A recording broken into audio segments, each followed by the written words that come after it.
Nicole Strickland. I have been fascinated with the unknown and paranormal realms since childhood. After a profound experience with my grandmother's spirit 20 years ago, I have been on a quest to observe, study, investigate, and communicate with the afterlife and beyond.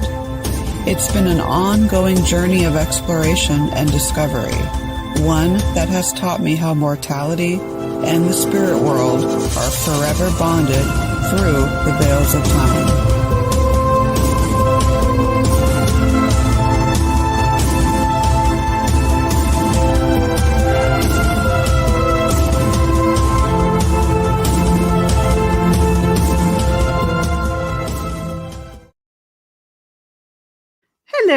Hello, everyone. I hope you're doing well on this Thursday night here in San Diego. We are getting a major storm tonight and Friday, so my head feels like it's going into a vice. But anyways, that's a whole nother story. So, of course, you're tuning into another episode of the Afterlife Chronicles here on the WLTK-DB network. That is WLTK-DB.com. Of course, I'm your host, Nicole Strickland. We have a fantastic show for you tonight.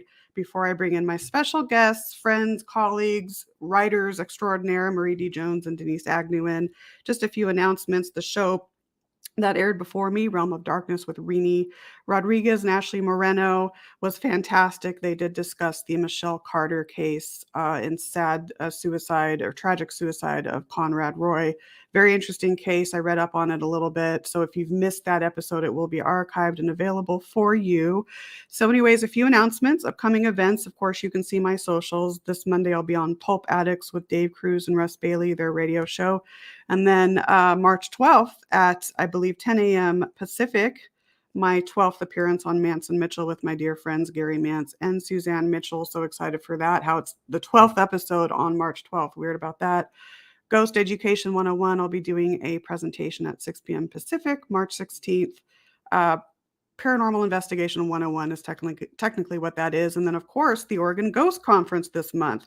I posted about it earlier and I said next month. I mean, where was I? I mean, I thought I was still in February, but we are in March. So the end of March, starting March 25th, the Oregon Ghost Conference in Seaside, Oregon.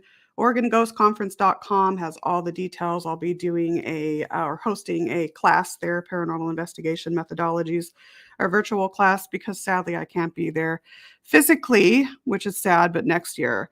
And then again, before I bring Marie and Denise in, I did want to mention briefly, I watched this video last night. It was an Inside Edition video, a brief video that talked about what's going on and over there in Russia and Ukraine. And the part of the video that struck me, which shows the goodness in humanity amidst all this tyranny and all this war and all this conflict, is it showed a prisoner of war, a Russian prisoner of war, someone that refused to fight, being fed a sandwich and given a drink by a Ukrainian citizen. So it's little things like that that restore my faith in humanity. And so I posted about that. So I thought I'd share that. Glimmers of hope, little glimmers of hope there. So anyways, the show's only an hour and I probably should shut up and bring my guests in. So of course, Marie, before I do that, let me say this. I am honored to be working with Marie D. Jones and Denise Agnew on this book project that we're going to be discussing. I've written a few books, I think 8 so far, but I still consider myself a newbie. There's so much to learn with writing. So these two are accomplished writers and I'm honored to be working with them. So without further ado, Marie and Denise, how are you? Hello. There you are. How are you? Well, I was telling you there was a fly in here. Well, while you were doing your intro, I smashed him. Oh, you did? You actually got it? Oh my gosh! Wow, I could never. He's gone. I know, and they're hard to do. And I really don't like killing anything, but I know, me too. The last thing I want, because I'm in my bedroom now, and the last thing I want is to go to sleep with a fly in the room. So. No, exactly. Oh, especially if it's a gnat. Oh my gosh, you actually got rid of it. Well, it's in the afterlife now. Did it? Oh, there you go. A moment of silence for the fly, everyone. Namaste, anyway. Fly. Yeah, right? Exactly. Oh, my goodness. Yeah, his whole family's going to come back to haunt me later, probably. No, you know it. 1 a.m. in the morning. What? What's that? Oh, my gosh. Crazy. So I'm honored to have you both on the show. I know it's a long time coming. So This You is know what? great. This is great. I want to thank you. I'm so honored to be working with you on this book project, and I don't know how much we can discuss, but, Oh, you we could talk know, about it. Yeah. okay. Well, All it's right. funny too how it happened. You and I did a radio show, and I forgot what we must have been talking about women. Yeah. And then, like, Something. and then I emailed you or messaged you and said, Yeah. "Hey," and Fantastic yeah, idea. I'm Yeah. just I really do want to say honored. this really quick. Last night, I don't know if you guys have seen it. There's a movie called The Awakening, and it's on Amazon. I've Sounds heard of. familiar. It was done in 2012, and I just, I couldn't sleep, and I, for some reason, like to watch ghost stories. So it's about a hoax expert, a ghost hunter, a female. During the time of the plague, like 1918, around that time, Oh my she goes goodness. to a boys' boarding school to do an investigation, and they show her setting up all this equipment and doing all the things that a man would normally do. And it Hmm. was a great movie, but it was It- just I so have a weird. copy Like, of it. oh wow, I liked I've it. heard of it. Yeah, I've been wanting to watch it. So this would have been, so this 1918, wasn't that around the time of the Spanish flu? yeah, It the was, Spanish yeah. flu. Yeah. Mhm. Okay. Plague, they're all plagues Wow. to me now. Yeah, and what was interesting is to have a woman portrayed in a period piece like that, Yeah. because we have all these horror movies now with ghost hunters and running around, but to see a period piece, and it was just really fun to watch her setting up the cameras and the tripwires and the powder on the floor and all this stuff. So I thought, well, that's pretty serendipitous And for it's our creepy. show. It's creepy. It's good creepy. It's Yes, Absolutely. it You know was what? weird. Yeah. Tripwires. The old time, Harry Price even used powder. I mean, do we Mhm. do we even Yeah. do that anymore? I mean, Some some of people these do. simple I don't know techniques. if they still do today, but it was Some kind of people cool do. watching the Yeah. old school, Yeah. way that they must have done it, and just the fact that she was very much a skeptic. There's a big twist ending, but it was just cool. I thought, oh, that's a little serendipitous for I think so too. yeah. I mean, And speaking of, it raises the question too, like, what are your thoughts on all this technology going into like a single investigation or even a series of investigations? Like, how much is too much? I think about that at times. I think it's personal choice because I mean I know there are ghost hunters that don't use mediums. They don't use any kind of personal they have personal experiences, but they're not Mhm. going to necessarily say that's valid because it's Right. just a personal experience. So if they can pick it up like on an EVP or whatever, and that's just the way they're always going to do it, I think, because they don't feel that using a medium is proof or using a psychic is proof. And then you'll have the groups that do both, which I think is Right. really the best Yeah. combo, really. I agree with that. I like to Yeah. combine both because, I mean, our bodies are, I mean, there's no such thing as a ghost detector. We know that our bodies with our innate intuition and our Mm-hmm. wisdom and our senses, my goodness. I mean, if there is any such thing as a detector, it's us. I mean, Yeah. why not Mhm. employ both? We're But gonna I just feel it think of all before we this see it, technology. probably. Right. Yeah. What about I you, you know, Marie? I kind of my feeling is that what we're trying to do is use the technology that we have to try to capture data of an unknown anomaly that we Mhm. don't know if that equipment is going to really work, but we don't have Exactly. any other methods. Of course, a human method, but I when it gets to be too much and it's sort of, you know, it gets ridiculous. Like I've got a plunger and I'm going to find a ghost. Yeah, no, I know. And it's like, how Yeah, much is but too much? yeah, if it's something that just doesn't make sense, but I kind of feel like it's just us as humans trying to do what we have, what we can with what we have. And Mhm. I know people who are developing types of equipment and trying to get them patented to, try to maybe take it to the next level. And Exactly. my feeling is, how do we know how these things are going to appear or communicate with us? It could be over a ham radio. Oh, So, exactly. Yeah, or even if so a yeah, certain equipment's harmful, we don't even know that. yeah. So, Yeah, I mean, there's pros and cons to a lot of it. You know, I think about the trends of where the field is going and what needs to kind of be changed in a way to advance it.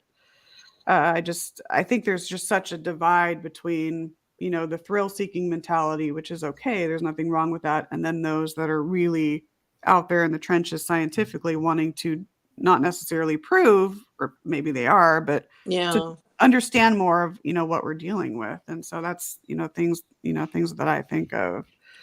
You talk So, about trends. I've kind of been, this kind of goes to the UFO field too, is I feel like mhm, it's just sort of at a standstill that yeah, we haven't, and I would say this has been maybe the last five or more years where everybody that I know in the paranormal field is pretty much doing the same thing that they were 5, 10 years ago. right, right. Um, so, Yeah. and the same thing with ufology. I don't know about cryptozoology because I don't walk in those shoes. They scare the crap out of me. I go in the woods. I watch too many Travel Channel shows. Yeah, I know, right? Um, Although a Bigfoot expedition, I think, would be really cool. Just yeah, I I know. like And being out in the honestly, wilderness. that's on my bucket list. As scary as scared of the woods as I am. But yeah, I mean, we have these different meters and gadgets that it still feels like everybody's using the same stuff. Right, But I don't really know how we get past that until somebody comes up and invents something new. But I like right. what Denise said and what you said is that having both, our bodies are, Mhm. sensory devices, and it could be that we're more involved in the perception and manifestation of paranormal Oh, phenomena than we huge. think. So we Mhm. need to study that aspect of it too. Absolutely, the You know, psychology of belief and how, I mean, I think the human element is huge, huge, and what the goes three into of it us and could be in a room, and Denise and I could see something, and you just don't see it, right. Right. or you hear an EVP, and we're like, what? It's just what's going on here. How much does Well, our yeah. own personal perception have to do with that? Yeah, Exactly. you have like EVPs that you don't know why you got that particular answer to a question that you asked. It doesn't even match up. I know a friend of mine, her and I went on a ghost hunt thing to Yuma Territorial Prison here in Arizona. Oh, wow, yeah. Yeah, that's been a few years back, and she's a medium also. And so when we went in there, we just looked at each other. After we wandered around a little bit with the group, we were able to go off in different places by ourselves. We didn't have to stay with this one particular group. And her and I just looked at each other and said, "It feels really dead in here." No pun intended. I mean, there was we weren't feeling anything at all. It was just like this was a mall somewhere that you're walking around in. But we did go in some of the cells and we, asked some questions and doing EVP work. And then we only got one EVP that entire night. That was on my recorder. And I don't even actually remember what the question was that I asked. But then when I played it back, it was just saying, yeah. And that's all it said. And it was very, very clear. And we went and took it to, Hmm. other people to listen to say, are we hearing that? Or are we just thinking we're hearing that? And they Do were, you and think it was a response to your discussion that you were Yeah, talking about exactly. maybe, or it, I really honestly don't remember. I do Yeah. remember though that it wasn't an answer that matched with the actual question I was asking at the time. yeah, so like almost like a delayed response. For a lot Yeah. of those EVPs, I wonder if maybe we're picking up on conversations that are being had on the other side, Exactly. Yeah. hearing little Could snippets be. of it, Yeah. because a lot of emails, we know we're not like, remember the old CB radios and radio, even on, or if you're in between an FM station on the old school radio, and you'll get a voice for a couple of seconds and static, and so Yeah. Yeah, you can hearing, yeah, that's a Yeah. conversation on the universe ever done. And that's why it's absolutely. because I've always wondered that why do these people are asking these questions and the answers make absolutely no sense. Mhm. And we Yeah, just it's don't so know what we're interesting. picking up. Right. We don't. I mean, I've even had cases where I will almost seemingly get a response to a question before it's even asked, which, Oh, yeah. that begs the question of, wow, is there some That's sort of creepy. telepathic knowledge of knowing what I'm going to ask before I That's ask it? creepy. Yeah. Yeah. But, Christina Bloom's in the chat. Hi, Christina. Nice to see you. Her Like show, Google. Monday night, is fantastic. So catch that at 6 p.m. Pacific. Linda Myers, nice to see you. Christina made a comment here. It's not, need to get better at posting them on the screen, but she said, I think having psychics on a team offers the opportunity for context to evidence, which totally makes sense. Mhm. So for someone, like, oh, I just hit my knee against the table. Ow, my goodness. So for, Denise, being a psychic medium, what would your, I guess, generic response be to someone who is just purely on the, and I know some people cringe at this term, but purely on the scientific side and doesn't want to use mediums? Like how would you try to educate them on that? I don't actually think I would try to educate them. No, okay. Because if they're a skeptical believer, then they'll probably listen to you and want to have a discussion with you about it, and they may post questions to you to Mhm. really challenge you or whatever on your own belief system or whatever. But a true skeptic is really not interested in Yeah. what you have to say. So I would probably be, and I haven't run into a whole lot of those that have actually, given me a hard time or anything like that. But I think they've decided how it is, and so trying to change their mind about it is not really. Not really your duty. I think that's a very healthy way. I see Kristen Gray in there. Hi, Kristen. Nice to see you. She is a member of White Light Paranormal Insight up in the Pacific Northwest. A great group of people, just amazing researchers up there. So nice to see you, Kristen. So, you know what? I'm looking at the time now. So let's go ahead and take our first break. And then when we get back, we'll just go more into a discussion about all things paranormal. So you're tuning into the Afterlife Chronicles here on the WLTK-DB network. We will be right back, guys.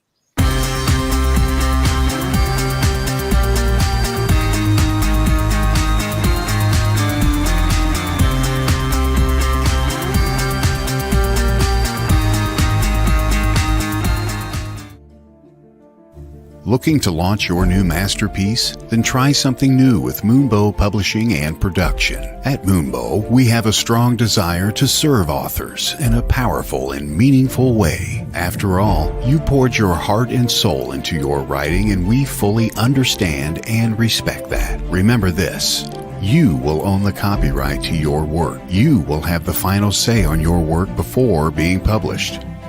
Even after all of that, we've saved the best for last. We won't take a percentage sold. Nope, not a penny. Excited about MoonbowPublications.com yet? We thought so. Take advantage of our company's services like book editing, formatting, and covers, publishing, and photography.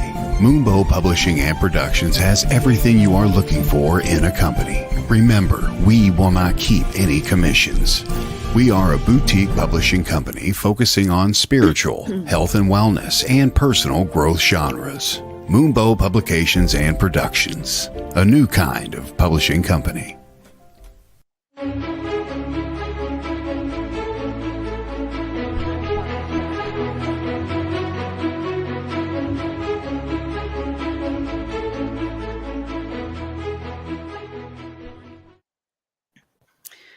Minutes past the hour. Of course, you're tuning back into the Afterlife Chronicles here on the WLTK-DB network, WLTK-DB.com. Of course, if you missed the first part of the episode, it will be archived. You can go to afterlifechronicles.podbean.com or anywhere podcasts are syndicated on the audio listening platforms. My guests tonight are, of course, Denise Agnew and Marie D. Jones, and we've been having a roundtable of sorts talking about the trends in the field and where we think the field is going, and the scientific side of investigating versus the esoteric metaphysical.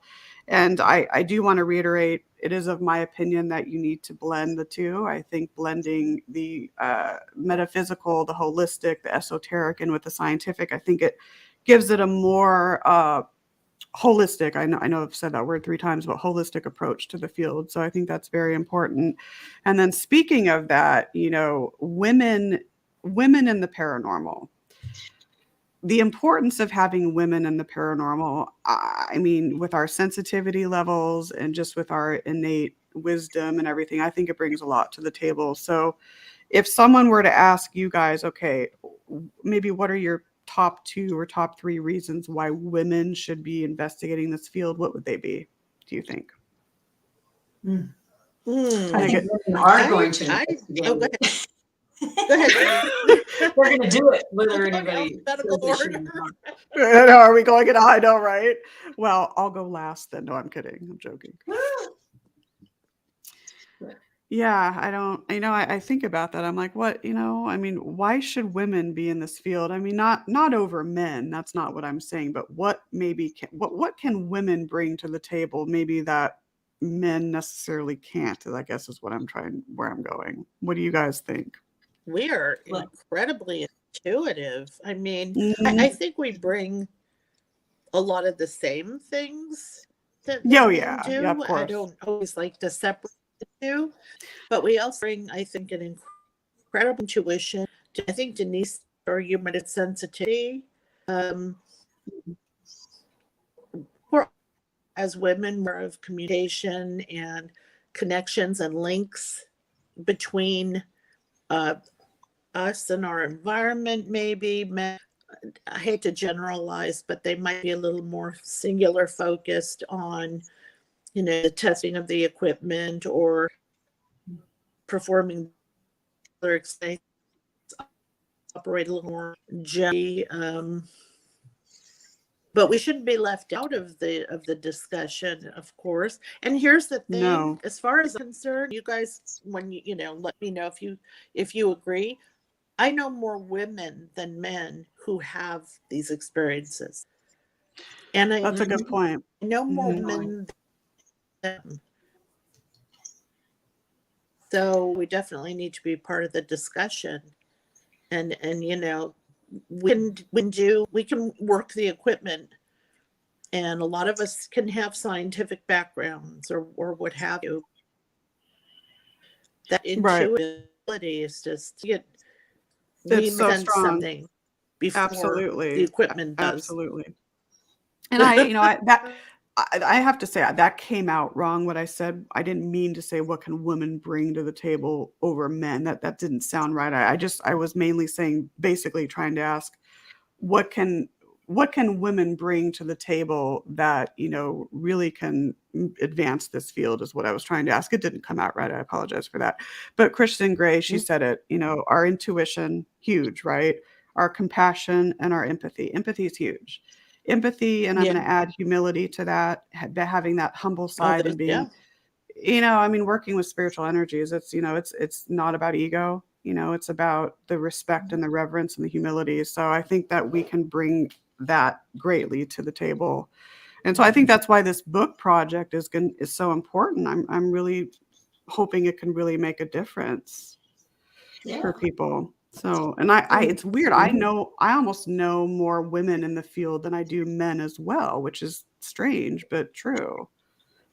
Yeah, that's definitely certain for me, knowing more women. And I also think women are less they are less skeptical overall Hmm. of that. And I think because they're more open to it and less skeptical, they're more likely to have more experiences. Right.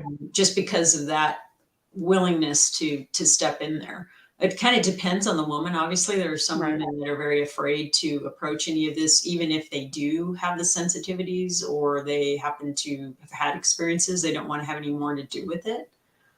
But lots more men, I think, are just not willing to even admit that they've had the experiences. That I was just gonna say that. Yes, I've noticed too, we're more descriptive in our experiences and sharing more of the emotional side to it. I've seen, so that's a good point, a very good point. But yeah, I think that both, whether you're a man or a woman, I mean, if you're devoted and you're dedicated and you show passion for researching the unknown, you're going to be fantastic. But I think that it's like what Kristen Gray said, the compassion, the intuition, and the empathy really goes a long way. Mhm. And then another comment, Denise, excuse me if I mispronounce your name, is it Bolio Marek, maybe? I'm sorry if I butchered your name, but she said this. She said, women often have to read a room as a matter of safety and survival. So this field is something that they can connect to more readily. And that totally makes sense. So absolutely. Speaking of, now this just got me going. Speaking of experiences, what is probably your most profound spiritual experience that you've ever had, whether it's on an investigation or a tour or just being at home or whatever? What would you consider your most profound? Well, I can say for me, it was back when we lived in England, back in the 90s, and I Oh, went on yeah. a tour to the South Bridge tunnels in Edinburgh, Scotland. Oh And my goodness. Wow. yeah, it was really, Nice. it was great. Yeah, I would go again, definitely.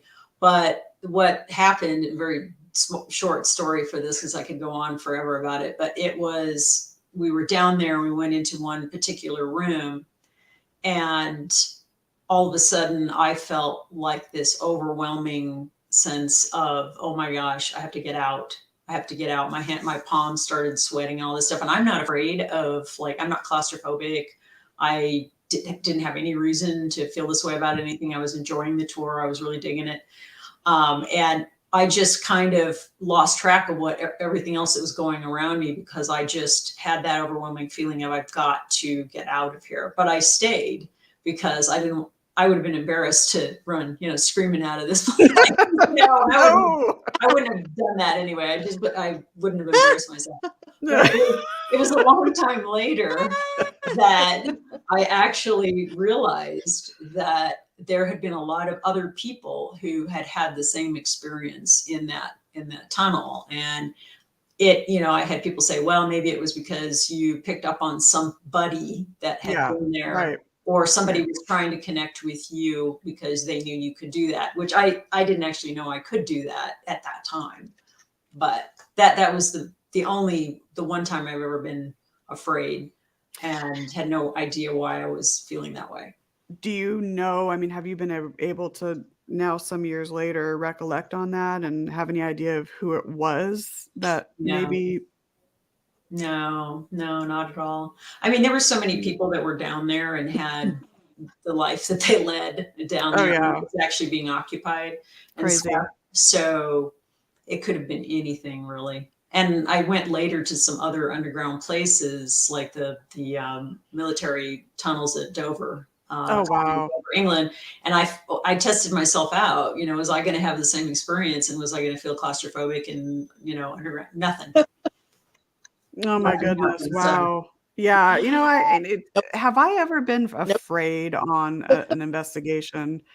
I no, really. There was one time and I'm gonna keep the location kind of confidential, but it was in Camarillo. I think a lot of us Southern California people know what that is. But it was an old mental hospital, and I was doing an investigation there overnight. And I remember setting up a static camera in the room. And then all of a sudden I saw maybe like 10, 15 feet down the room, down the way, I saw this 10, 12-foot tall, blacker than black shadow figure morph and then just run. I don't know if it looked like he was running, but just quickly float toward me. For some reason, I panicked at that and got up and kind of moved backward. But that's really the only time that I've ever really been afraid. It's weird. Maybe there's something wrong with me, but yeah, interesting. Interesting. What about you, Marie? What are some of your or one of your most profound experiences? I have not ever been afraid in a ghost setting, but this is a totally different show. I had a altercation, I guess you could say, with a man in black when I was doing UFO research.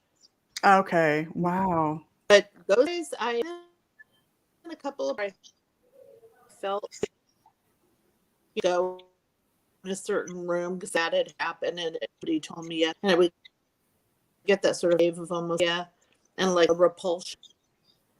but I can't say when I was on the Queen, I was there's this no absolutely terrible in the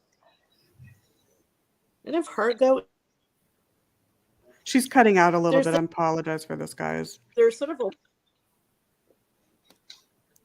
Oops, she's frozen. She's frozen. Yeah, she's frozen. I did hear Queen Mary in was there though. Yeah. I thought she was going to say Queen Mary, and I thought I Somebody heard agree. I thought I heard. There you are. Are you back? She's only. She's like robotic. You know what? It happens. You know, I mean, internet, whatever. But I did hear until she comes back. I did hear. I thought I heard Queen Mary, and I thought I heard cargo hold. So I'm going to take it from Oh. there and share a story. And then are you? I know. And then when her internet gets better, we'll resume her story. But I was actually down there. Oh my goodness. Yeah, I don't know what you About 2013, and we were down in the pit down there. So there's the cargo hold in the pit, and that's where they kept the German and Italian prisoners of bummer. war. And we were standing there or down there. We were doing the EVP session, and all of a sudden, I think I asked, "Is there anything that we can do for you?" And it was about 10 of us down there, and all of a sudden, we didn't hear this at the time, but a lot of us were feeling like there was a presence there. And so I asked, is there anything that we can do for you? And of course, I didn't review my audio that night. I did it a couple of days later. And when I was reviewing my audio, I got an EVP of an answer to that question of a young, frail man saying, almost in a frail, sickly tone, hungry, like that. And that, you know what? I actually started crying. It was very emotional, and I didn't keep the EVP. I deleted it. And what's interesting about the history is they did, like I said, they kept the German and Italian prisoners of war down there, and they would lower water and bread in these buckets, and there was standing room only. And because of the conditions, especially in the hot, humid climates, they would a lot of these men would pass very quickly, and they would unceremoniously throw their bodies overboard. So very nasty history there. So I heard Queen Mary. Marie, are you back with us yet? No, I guess she froze. That's Still okay. frozen. Oh my gosh, I'm so sorry. Oh, it must be. I think where she is, I think the internet can be a little weird up there, but that's okay. It happens to all of us. It happened to me before once on a show too. So Yeah. And then let's see. Oh, another story real quick too about the cargo hold that I wanted to mention. So my friend Pat Wheelock was doing an investigation down there. He used to do tours as well on the ship, and he was with a group of people down in that same area, and there was a guest sitting there. It was a young female, and her hair was in a ponytail. And all of a sudden, her hair stood like her ponytail. I wasn't there. He was telling me this. Her ponytail stood straight up. Wow. And so he stopped and he checked her out. He's like, "Oh my gosh, does she have a wire? Is she trying to, play with us here? Is there some trip wire, not trip wire, but wire holding her ponytail up and all of that?" And nothing. He could not figure out what caused her ponytail literally to go up vertically like that. So crazy, crazy, crazy, crazy times. That would be bizarre to see. That would be right. I know. eye-popping. I know, it's crazy. So my goodness, so many experiences. I mean, even being down in, I don't know, have you been to Waverly Hills, Denise? No, but I would really love to get there someday. That's yeah. an amazing place. I mean, investigating, doing EVP work in the morgue, with bats. Oh. I was more afraid of the bats than anything else because they were flying around, but Oh, yeah. Well, we were in Yuma Territorial Prison. We actually were standing in a part of the prison that actually was, there was a special meaning behind that particular part of the prison. And I forget now what it was, but we were standing in there and there were bats that were nesting up in the corner and everything. And I love bats, so that didn't bother me, but yeah, I don't mind them. I mean, I don't mind. I think they're adorable. I just didn't want them hitting me in the head, which happened to Rosemary Ellen Guiley. Actually, was hit in the head by one of them. She screamed, and like all of us were like, "Oh my God, Rosemary's screaming!" Yeah, that would be unusual. I know, right? Marie, are you back? Are you back? Is she still frozen? Oh my gosh, I'm so sorry. Maybe we can telepathically connect with her and. Yeah. Right? We'll try. I'm not that Trying. strong. She's trying. She's trying. I know the Well, we have reception your picture anyway, Marie. San Diego is weird though because we have so many hills and what some consider small mountains, and so the reception's very weird. Oh So my just God. Marie, if you're coming in and just chime in if you think you get a signal. So sorry about that. But anyways, Denise, since Marie is out until she comes back in, you're with a team in Tucson, Arizona, correct? Can you talk a little bit about your team? Actually, yeah, it's actually severe. Sierra Vista. I can't talk now. I need water or something. I hear. Actually, the team, we're kind of in two different places. I'm in Sierra Vista, and the rest of the team is in Pierce, Arizona, and that's about 85 miles between us. And there's only three of us, and two of us are mediums, and then the other individual, Carla, she has lots of abilities as well. And so we just kind of go in there probably with less tools, if you want to call it that. We will use some unconventional things though that some people don't care to use, like Ouija boards, pendulums, things of that nature. We will do that.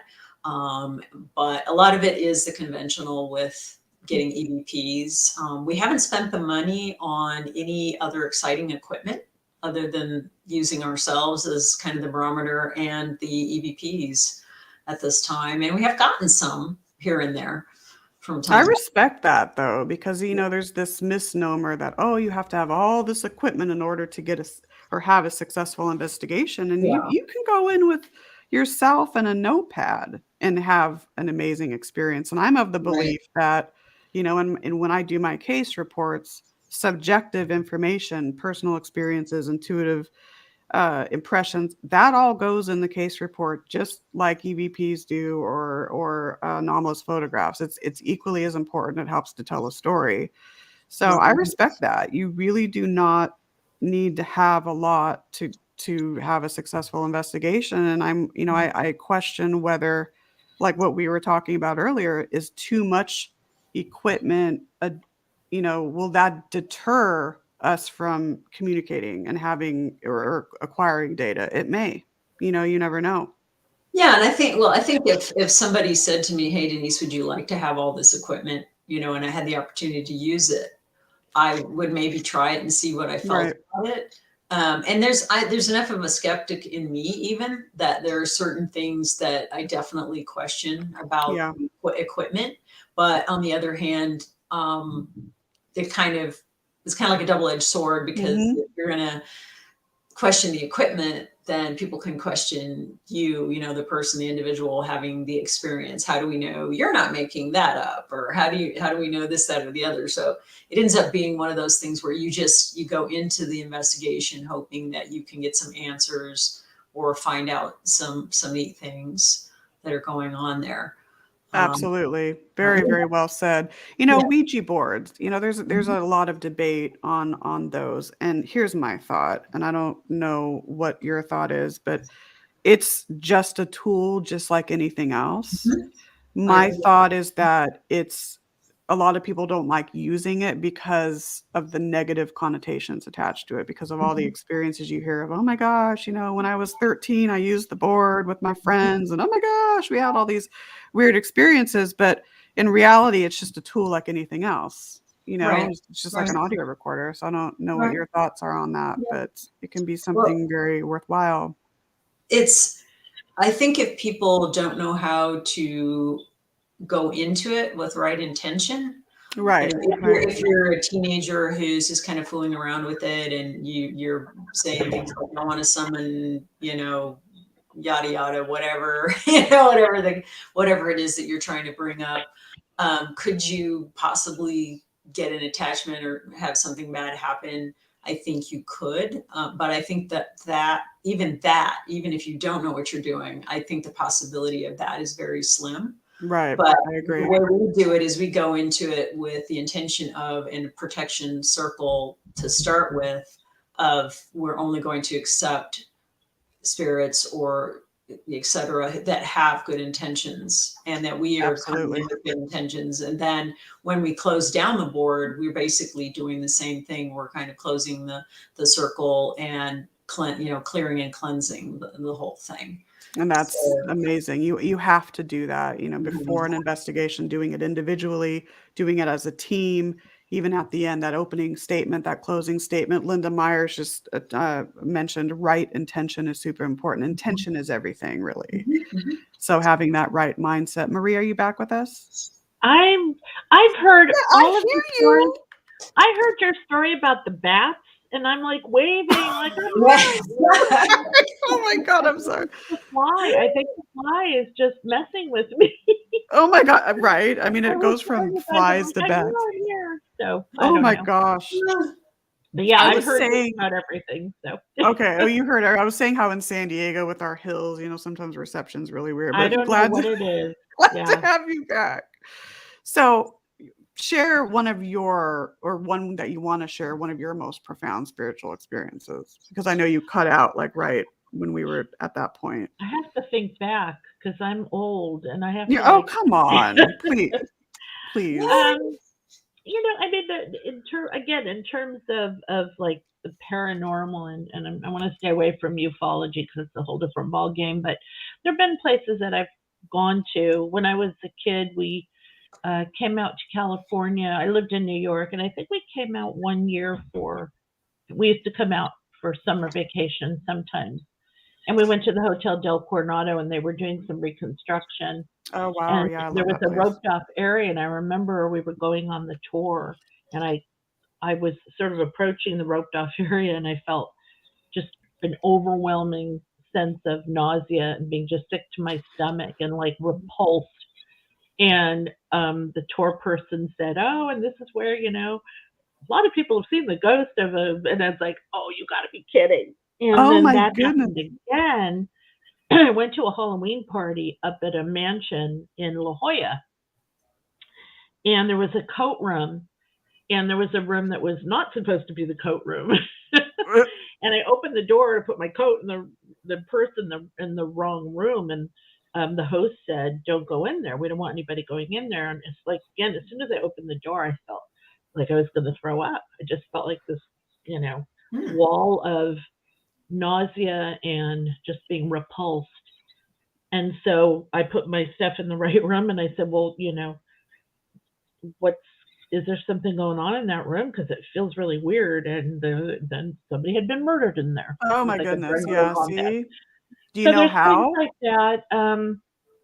I I have it's been really frustrating for me because I've never had like a really definitive in your face kind of experience. And but I've had enough of the close calls to keep Hmm. my interest and keep my belief going. Right. I'm trying to think back, You hear that a when I lot. was little, just having that weird sensitivity to certain rooms. And Hmm. like we were talking about the Queen Mary earlier, and I remember walking back to my room. Nothing happened in terms of how I felt when we were in the different areas, the engine room or cargo room or whatever, all the pool. I didn't feel anything in any of those, but I was walking back at 2 o'clock in the morning to my room down this narrow hallways, and Hmm. the claustrophobia was just setting in, and I was absolutely terrified to go into my room. I bet you were on B deck. Do you I remember? don't remember. I would I bet. was Yeah. on there twice, and I remember walking down the hallway. It felt like the further down the hall I went, the thinner it got, like in the Yeah. horror movies. Went in my room, and I literally put the TV on, and I left it on all night and all the lights on because and nothing happened, but I had that weird sort of foreboding feeling. And that's for me. I mean, I've been kind of unfortunate to not have the direct experiences you guys have had and other people have had, but I have had it enough to where it's like, okay, I know there's something going on. I know Yeah. there's something there. I'm probably blocked because I'm the daughter of a physicist. My dad was a geophysicist, Oh, that's and amazing. Wow. and I have that sort of science brain. But what's really interesting is my dad was really into the paranormal, Oh, that's so really into cool. UFOs. That was like an obsession. And a lot of his colleagues were, and they would talk about how in the halls of academia, they could not talk about these things. But when they got together personally, because as scientists, you want to know what this stuff is. Right. And You're not saying it doesn't exist. You're just saying, I want to know how it works, right, what the exactly. science is to it. So, and that kind of set the stage for me, feeling And like, oh, there's a science to all of this. There that, like, really is. I wanting just to don't know what it figure is it yet. out. Yeah, and Yeah. it's like I wonder if the mortal realm, are we permitted to know the answers of what goes Maybe on? not. Maybe not. I don't know. Yeah. I don't think we are 100%. But back to the Hotel Del, I wanted to say every single time I go there, I get nauseous, almost like a sense of vertigo. So I don't know if there's some sort of high EMF issue going on in there. I've never Oh, actually maybe. brought in Yeah. meters or I anything, haven't but been there in years. yeah, every time I go, I'm like, why do I always get sick when I go here? So I don't. To me, it might be like an EMF issue, but it's insane. I just remember feeling, and I felt that way a little bit at the Whaley House, but not quite as strong. Yeah, me neither, actually, at Yeah. the Whaley House. But Queen Mary, I bet you were on B deck, and there is a section in the middle part of the ship where there was a fire during World War II that broke Hmm. out. So maybe that sense of heaviness, and a lot of people kind of get like pressure in their chest or feel like some people smell smoke, actually. Others I've talked to have felt as though they can't breathe, they're almost like they're getting an asthma type situation. So it could be that. Yeah, it was unbelievably claustrophobic, and I'm very claustrophobic. Denise was talking about tunnels earlier. It's like, oh no, oh hell Yeah. no. I don't do tunnels. Castles I'll do, a haunted castle, but not a tunnel. Oh man, spending the night or spending a Yeah. week in a haunted castle would be fantastic. That's Now, see, I completely up won't my do alley. that. I'm a big No. chicken. Oh my god. And of the three of us, I've probably had the least, stuff happen, but I'm a big chicken. And I always say, one of my dreams I would love to see an actual UFO, I but wonder- at a distance. I've seen like 3 in San Do Diego. not come near me. I wonder, Marie, the reason why even though you haven't had much happen to you, I bet if you had more things happen to you, I bet you would be less, the impact would be less. In other words, you would feel Maybe. less. If you Yeah. had a couple more things happen, you'd go, okay, I didn't die. It was good. I'm okay. And it would feel like I'm a huge chicken. Yet I watch horror movies and ghost stories, and I'm hanging out with people like you guys, weird people that like the snow. I'm just kidding. But I've always thought, people have always thought that was funny. They'll say, "Oh, do you want to go check out this haunted location?" It's like, no, I don't. Oh my goodness. Oh my I'm gosh. sorry. You are so funny. I don't love know it. why. I don't think it's because I think something bad is going to happen. Like, I don't think, the entities, whatever they are going to do something bad to me. I think it's just a challenge to my worldview that maybe I wasn't quite ready for. Yeah, that makes sense. And maybe even the validation of it would be just so like mind blowing. I don't know. It's really weird.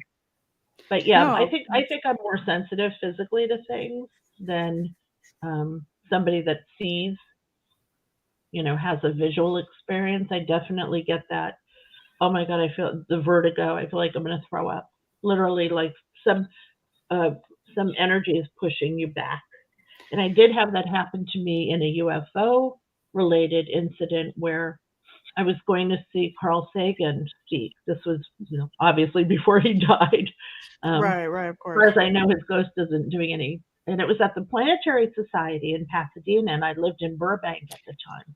Okay. And I was going to go alone. My husband at the time, he didn't feel like going, and so I went to leave. It was dark out, and I went to open the door from the apartment out into the hallway, and the door wouldn't open. It felt like somebody was pulling the door closed from the other side. Yeah. And I said, Ron, I can't get the door open. And he tried it, couldn't get it open.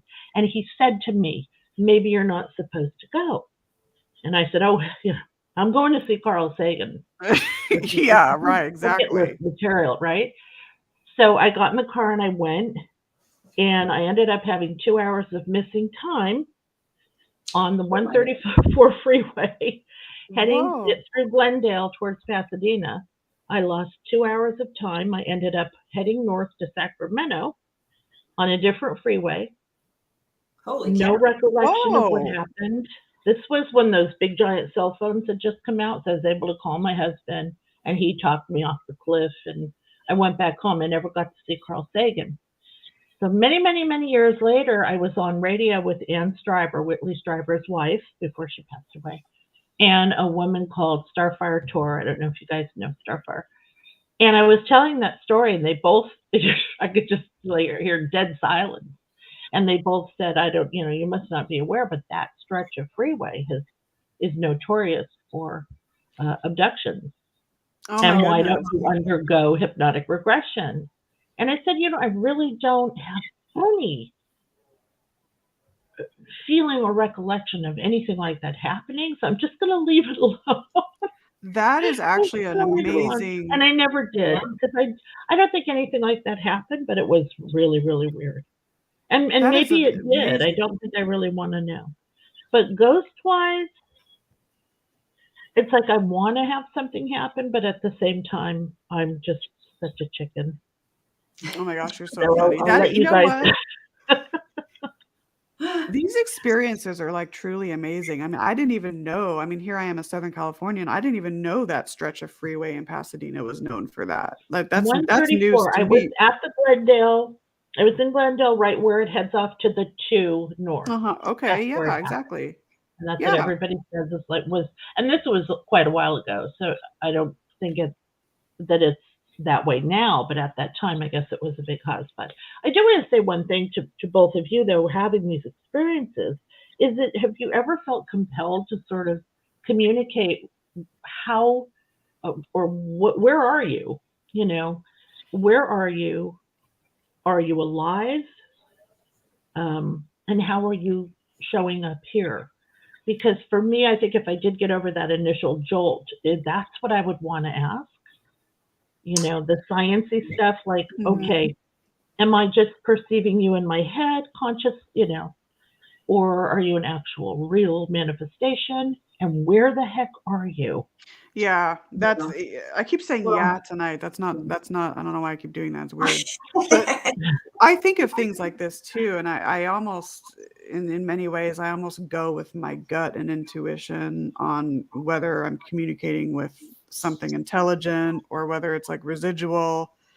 I don't like to ask questions like, oh, how did you die or anything like that. But yeah, I do think of things like that, and our minds want to know so much and want to figure out things, and it goes back to what I said earlier. Are we like in an permitted EVP, where to are knowing? you? And seeing what kind of answer comes up, or just, are you alive in another dimension or time frame? Well, I think if you do it from a mediumship perspective, because not every medium is the same, and some mediums will see, they will see more in their head than they hear, etc. Right. Like for me, I see more things in like my third eye. Essentially, I see things. I don't see full body apparitions standing next to me, which is one of the reasons why it took me so long to figure out that that's what I was actually doing, was mediumship, because I expected it to look like what it looks like on TV, even though I should have known better than that. But I just figured out what I was, you mean that's what I'm actually doing? It was like, but anyway, you're a ghost. Yeah, exactly. But so I think if it's like an actual investigation, definitely, I think, like, if you do the investigation and you're asking questions that are like that, I think that's a really good one to ask, because I don't think a lot of people do ask, what time are you from, or where are you? But also a lot of people don't ask. They get caught up, especially when they're first doing it, in just sort of saying the by rote questions that you're exactly. people do, and they don't think about things like saying, "Are you?" We're not here to disrespect you. We're not here to invade your space. We're just here to, that kind of thing. We're here to communicate with you. We want to understand. Yeah, and that's exactly how I start all my sessions, and you get more doing that. So that's good to hear. I'm looking at the time. We have 4 minutes left. This hour went by, and I do want to say we can do a show on ufology if you want. That's, I mean, this is the Afterlife Chronicles, but we can do that. That's great. It's all in the paranormal spectrum, so maybe we can do that one day. But this has been such an amazing show. So, few minutes left. Get out anything that you're promoting, any projects that you're working on, anything like that. Did we talk about the book? Did I miss the book talk? I mentioned it at the beginning. We can went crazy. We didn't talk about the book. Yeah, Women on the Fringe, and I forgot the subtitle already, but Groundbreaking Women in the Paranormal. Yeah, so just really celebrating women in a variety of fields, not just ghost hunting and ghosts and mediumship, but ufology, cryptozoology, psi, remote viewing. And so anybody watching, if you know somebody who might be a good candidate, let us know. But yeah, I'm so excited about that. And again, not to put men down, but we just want to celebrate. This is just to celebrate women. Yeah. Great concept. Yeah. I'm very honored to be a part of this with you ladies and to hear all and see all the stories and accounts that come through. So I think it's going to be a fantastic project. 2023, I believe, is somewhere in there will be the publishing date. So, but again, let any one of us know if you're interested in it, or if you know someone, like Marie said, that would be great. Thank you so much for tuning in tonight. Oh, thank you. Sorry about all the tech issues. No worries at all. It happens, especially here in San Diego. I just really am. You were abducted. You were abducted. Yeah, I know, right? She went away. She flew away. Oh my goodness. You ladies are fantastic. Thank you so much. So there you have it, Marie D. Jones and Denise Agnew. We'll get them back on soon. Maybe do a ufology show. That would be totally cool and rad. Does anyone say rad anymore? I don't know, but I do because I like it. So that's how I roll. So anyways, gosh, I'm going to run late by a minute or two. Sorry about that. Oops, I'm pulling up my messages instead of my calendar. Okay, so next week I have Robert Lindsay on. And then, of course, on March 17th is Rocky Smith, president of Oregon Ghost Conference and Northwest Ghost Tours. He's been on the show before last year. Great guy. He's going to tell us all about the Oregon Ghost Conference this year. The classes, the speakers, the presentations, the tours, there's a new Ross Allison's Parasenses docu-series is premiering there as well. So great stuff. So OregonGhostConference.com is the website. And I know it's Thursday night, so we have a weekend coming up. I am going to Knott's Berry Farm this weekend with some great Queen Mary friends on Saturday, so it should be fun. I hope you have a fantastic weekend, relaxing weekend, and we will see you next week. And I do want to get out this hashtag. I want to send my prayers and well wishes to all of those out there in the Ukraine and anyone that's listening. We stand with you, okay? We stand with you. Our hearts are with you. Hashtag we stand with you. We stand with Ukraine. Of course, here at the Afterlife Chronicles, we are bridging the gap between mortality and the afterlife, one experience at a time. See you next week, folks, and have a great weekend. Good night.